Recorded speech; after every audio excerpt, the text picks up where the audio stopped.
Olá, bem-vindas e bem-vindos a mais um episódio do Campus Aberto. Como sempre, vamos começar com uma pergunta simples, mas que quando pensamos nela, talvez se torne mais complicada. Quem cuida de nós?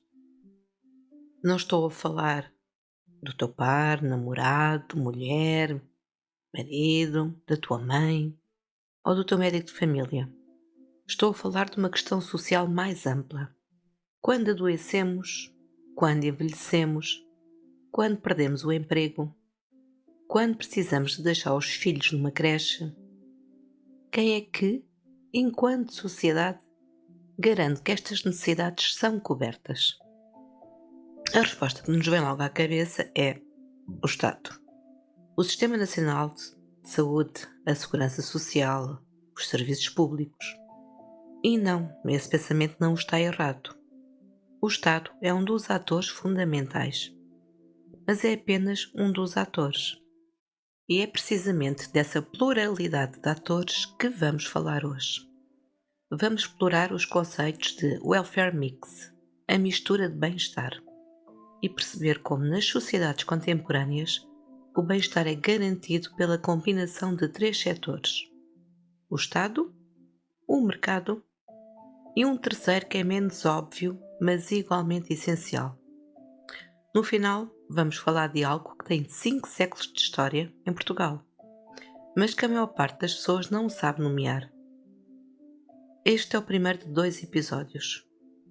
No segundo, vamos explorar porque diferentes países têm formas tão distintas de organizar o seu bem-estar. Vamos a isso?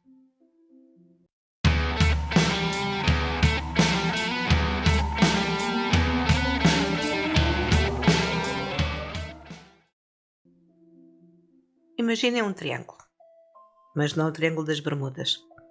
Este é o triângulo do bem-estar. Num vértice, o Estado. Noutro, o mercado. No terceiro, o terceiro setor. E é desta figura geométrica simples que nasce o que os especialistas chamam de pluralismo providencial. A ideia fundamental é esta. Em qualquer sociedade moderna, a provisão de bem-estar resulta da combinação destes três tipos de organização, não de um só, dos três. E o que os distingue não é apenas a etiqueta: público, privado ou lucrativo, privado não lucrativo. O que os distingue é a lógica que os orienta. O mercado opera segundo a lógica da troca. Produz algo, cobra-se um preço, quem tem dinheiro compra. Simples, eficiente. Mas tem um problema estrutural enorme. O preço é também um instrumento de exclusão. Vamos ver na prática. Em 2026, o preço mediano de arrendamento em Lisboa é de cerca de 20,2 euros por metro quadrado. Para um T2 de 70 metros quadrados, isto significa uma renda de mais de 2.800 euros por mês, num país onde o salário mínimo é de 920 euros. O mercado produz habitação, mas produz para quem pode pagar. Quem não pode, fica de fora. É por isso que existem as habitações sociais geridas pelo Estado, como o programa da Porta 65, e as cooperativas de habitação do terceiro setor, para colmatar exatamente este fracasso do mercado. O Estado opera segundo uma lógica completamente diferente: a redistribuição. Os serviços públicos existem para afetar recursos a finalidades socialmente desejáveis, segundo princípios de equidade e de cidadania. O mesmo exemplo da saúde. Se alguém vai a um centro de saúde, o acesso é universal. Não há preço a filtrar a entrada. O financiamento vem dos impostos, redistribuídos segundo critérios de justiça. Vamos ver na prática. O Serviço Nacional de Saúde existe desde 1979 e é, em princípio, universal e gratuito. Na prática, em inícios de 2026, havia cerca de 1,59 milhões de portugueses sem médico de família atribuído, correspondendo a cerca de 14,6% dos utentes inscritos nos centros de saúde. uma vez que a percentagem de utentes com médico de família se manteve em 85,37%. Isto significa que o direito formal existe, mas o acesso real está comprometido para uma parte significativa da população. A crise é particularmente grave em Lisboa e Val do Tejo, que concentra mais de 70% dos utentes sem médico de família a nível nacional. Este é um exemplo perfeito da tensão entre o princípio redistributivo do Estado e os limites dos recursos. E o terceiro setor? O mecanismo do terceiro setor é aquilo que o economista Karl Polanyi chamou de reciprocidade. Não há troca mercantil, não se paga. Não há redistribuição estatal, não há orçamento público por trás. O que há é uma relação de pertença e de solidariedade. Um exemplo concreto. Se um médico amigo nos visita quando adoecemos, ou se o clube de bairro tem um médico voluntário, estamos perante a lógica do terceiro setor. Não há preço, não há orçamento de Estado. Simplesmente há reciprocidade. 3 setores, 3 lógicas. Troca, redistribuição, reciprocidade. Cada um com virtudes e com falhas. É por isso que as sociedades modernas não funcionam com um único setor. O welfare mix não é uma opção ideológica, é uma necessidade lógica. Mas agora a pergunta que se impõe: por que falha o mercado? Por que falha o Estado? E entre estas duas perguntas temos um mito que precisamos desfazer. O mercado exclui quem não pode pagar. Já percebemos isso. Mas os problemas do mercado na área social vão muito além disto. Vamos pensar num lar de idosos privado, com fins lucrativos. Os filhos que colocam a sua mãe lá dificilmente conseguem avaliar a qualidade real dos cuidados. É o que os economistas chamam de assimetria de informação. E uma organização com fins lucrativos tem, nessa assimetria, um incentivo muito concreto: reduzir custos de forma que o utente não detete. Vamos ver na prática. Em Portugal, os lares de idosos são geridos por 3 tipos de entidades: IPSS, como as misericórdias, empresas privadas com fins lucrativos e alguns serviços públicos. Os valores diferem muito. Uma IPSS cobra em média entre os 800 e 1.200 euros por mês. Um lar privado pode cobrar 1.500 a 3.000 euros ou muito mais. Mas a escolha não é apenas de preço, é de confiança. Muitas famílias preferem uma misericórdia precisamente porque a ausência de fins lucrativos é vista como garantia de que os cuidados não serão sacrificados em nome da margem de lucro. A restrição de não distribuição funciona como sinal de confiança, exatamente como Handelsman previu. Mas o Estado também falha. Em democracia, os políticos tendem a orientar as suas políticas para as preferências do eleitor mediano. Isto significa que uma fatia da população fica sempre com as suas necessidades específicas por responder. É aqui que surgem as organizações sem fins lucrativos. Para responder a essa procura, o Estado, orientado para a mediana, não satisfaz. E vamos ver mais um exemplo, porque é mais fácil ver na prática. Vamos olhar para o RSI. O rendimento social de inserção é o principal instrumento de combate à pobreza extrema em Portugal.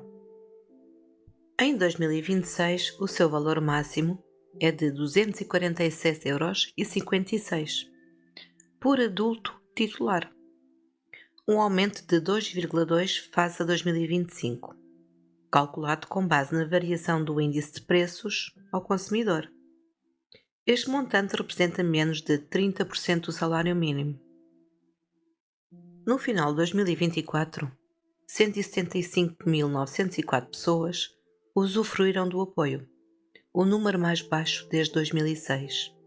Em 2025, o número desceu ainda mais, para pouco mais de 172 mil cidadãos. E o valor médio mensal da prestação ronda os 155,96 euros. É um instrumento de redistribuição real, mas limitado.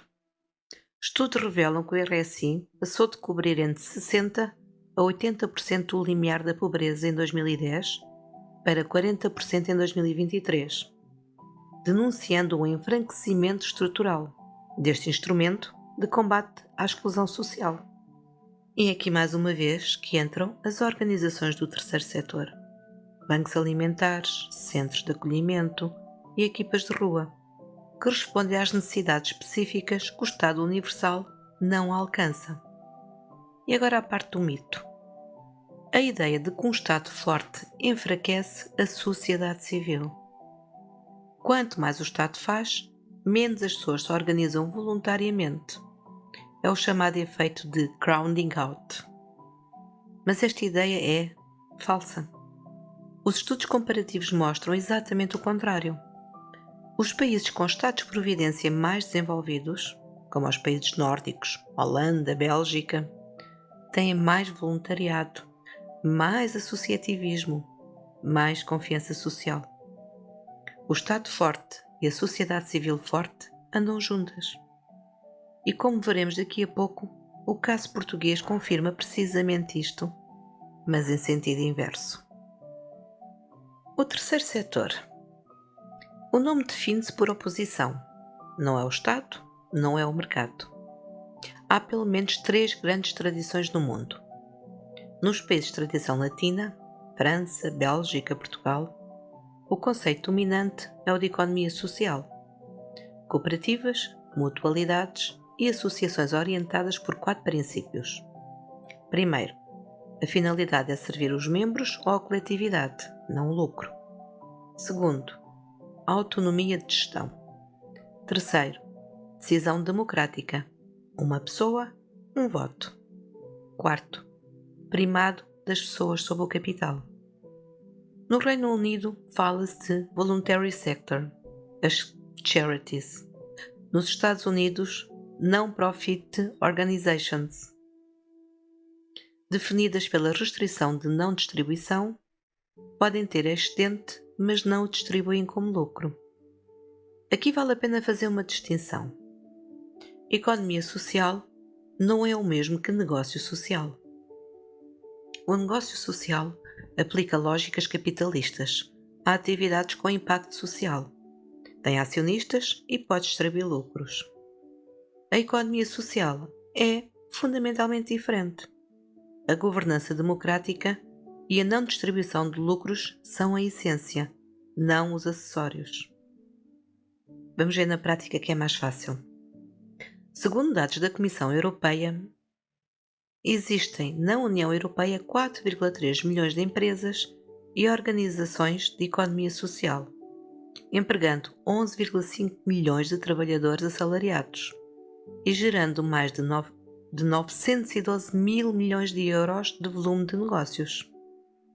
Estima-se que estas entidades empreguem 13,6 milhões de pessoas e oferecem soluções para alguns dos principais desafios sociais e ambientais da sociedade. Em Portugal, os dados estruturais do setor permanecem relevantes, representando cerca de 4 a 5% do PIB, com tendência de crescimento. Durante a crise de 2008-2014, enquanto o setor privado despedia, a economia social crescia. Na Bélgica, o emprego no setor aumentou 8,3% entre 2009 e 2013. Em Espanha foram criados 190 mil empregos em 29 mil novas empresas de economia social entre 2008 e 2014. Em França, o setor representa 13,7% do emprego privado e integra mais de 150 mil entidades, ilustrando o preço crescente deste modelo em toda a Europa. A razão é estrutural. Uma organização que não distribui lucros tem menos incentivo para despedir em tempo de crise. Vamos olhar agora a história do terceiro setor em Portugal. É muito longa, mesmo muito longa. As primeiras formas de solidariedade organizada remontam ao século XII e as corporações de mesteiros medievais. A criação das Misericórdias no século XV, a Santa Casa da Misericórdia de Lisboa foi fundada em 1498. É um marco que toda a gente conhece pelo nome, mas poucas pessoas associam ao terceiro setor. São mais de 500 anos. No século XIX chegam as associações de socorros mútuos, embrião da proteção social em Portugal. A União das Misericórdias Portuguesas agrupa atualmente cerca de 400 instituições espalhadas por todo o território nacional. Em muitos municípios do interior, a Misericórdia é o maior empregador local e o principal prestador de serviços sociais, desde lar de idosos a centros de dia, de serviços de saúde a apoio à infância. São organizações privadas, sem fins lucrativos, de matriz católica, financiadas por uma combinação de acordos com o Estado, acordos de cooperação com a Segurança Social, com participações dos utentes e donativos. Um exemplo de welfare mix é a ação há mais de 5 séculos. Mas há um capítulo da história portuguesa que moldou profundamente o perfil atual do terceiro setor e que é menos discutido publicamente: o Estado Novo. O regime salazarista aliou-se à Igreja Católica e às organizações de caridade para o fornecimento de serviços sociais, reprimindo ao mesmo tempo o associativismo de origem operária e qualquer expressão política da sociedade civil não controlada pelo regime.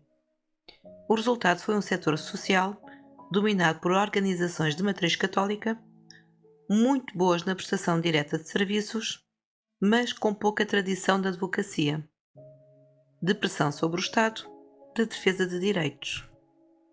Esta herança é visível ainda hoje. Em Portugal, quase metade da força de trabalho do terceiro setor está concentrada nos serviços sociais. É muito menor a presença em áreas como a advocacia ou militância cívica. Prestamos serviços, não pressionamos tanto. Após o 25 de abril de 1974, a democracia traz uma explosão de participação cívica. A Constituição de 1976 reconhece formalmente o papel da IPSS. O seu estatuto é aprovado em 1979 e revisto em 1983. Hoje, as IPSS, instituições particulares de solidariedade social, são a espinha dorsal do sistema de ação social em Portugal. O setor emprega mais de 300 mil trabalhadores e o Estado comprometeu-se a transferir 220 milhões de euros para as instituições sociais em 2025, no âmbito do Acordo de Compromisso de Cooperação com o Setor Social e Solidário, para 2025-2026, o maior aumento de sempre nas comparticipações do Estado para este setor. A CAIS, Cooperativa António Sérgio, para a Economia Social, é o organismo público-privado que coordena o setor e produz, em parceria com o INE, a Conta Satélite da Economia Social, um instrumento estatístico que nos permite saber, com rigor, o peso real deste setor na economia portuguesa. A edição mais recente, publicada em 2023 e relativa a 2019-2020, mostra que o VAB da economia social representa 3,2% do VAB nacional, o valor mais elevado das 4 edições da Conta Satélite. O setor representa 5,2% do emprego total e 6% do emprego remunerado da economia nacional, com cerca de 61 mil entidades registadas. O diagnóstico das ONG em Portugal identificou mais de 17 mil organizações não governamentais no país, dado de referência que continua a ser a estimativa estrutural mais citada, na ausência de um estudo equivalente mais recente. Mas voltemos ao triângulo. Falamos no Estado, no mercado e no terceiro setor. Mas há um quarto ator que muitas análises esquecem: o setor informal, a família e, sobretudo, as mulheres. Quando o Estado não chega, quando o mercado é demasiado caro e quando o terceiro setor não tem capacidade de resposta, é quase sempre sobre a família que recai a responsabilidade do cuidado. E dentro da família, é quase sempre sobre as mulheres. Segundo o INE, em Portugal existem cerca de 840 mil cuidadores informais, pessoas que prestam cuidados não remunerados a familiares dependentes, idosos ou com deficiência. Destes, mais de 70% são mulheres. O Estado reconheceu formalmente esta realidade em 2019, com o Estatuto do Cuidador Informal, que criou um subsídio de apoio e proteção social para quem deixa de trabalhar para cuidar.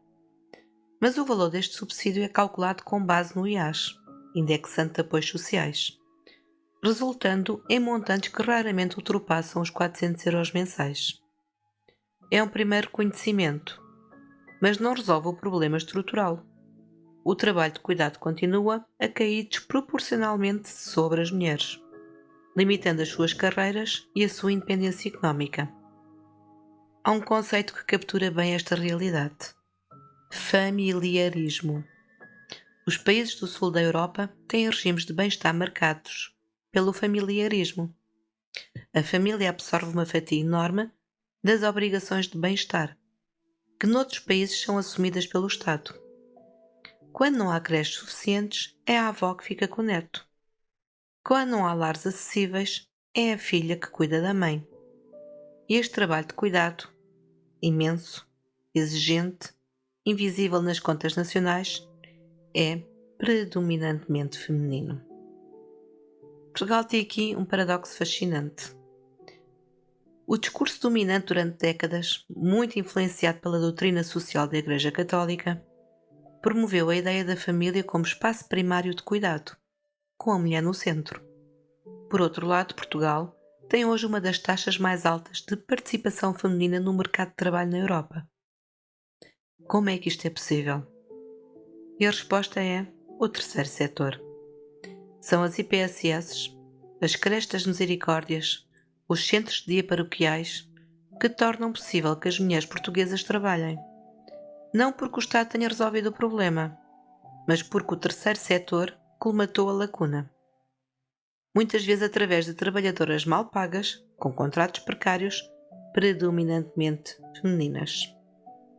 E vamos olhar para mais um exemplo: as creches. Em Portugal, a taxa de cobertura de creches atingiu os 55% em 2023, mas apenas 48% das crianças com menos de 3 anos estavam efetivamente matriculadas. Sinal de que a oferta ainda não é para todos, com persistentes assimetrias territoriais, sobretudo nas regiões de Lisboa, Porto e no sudoeste do país. Uma mudança significativa veio com o programa Creche Feliz em 2025. O programa está totalmente implementado, aplicando-se a todas as crianças elegíveis nos 3 anos de creche, dos 0 aos 3 anos, com o Estado a pagar às creches aderentes 473,80 euros mensais por criança abrangida. Ainda assim, uma creche privada sem acordo em Lisboa pode facilmente ultrapassar os 650 euros por mês, tornando o acesso desigual para quem não consegue vaga no setor social. E há ainda um outro paradoxo. Portugal tem uma das taxas de voluntariado formal mais baixas da Europa. A participação em organizações cívicas é reduzida. A confiança nas instituições políticas e mesmo nas outras pessoas é das mais baixas da Europa. Mas há um dado que contradiz esta imagem. Portugal tem uma das taxas de sociabilidade mais altas da Europa. As pessoas encontram-se com amigos e famílias com frequência altíssima. A solidariedade existe, mas fica confinada à esfera privada. Não se transforma em ação cívica, em voluntariado formal, em participação organizada. Vamos ver um exemplo com alguns anos.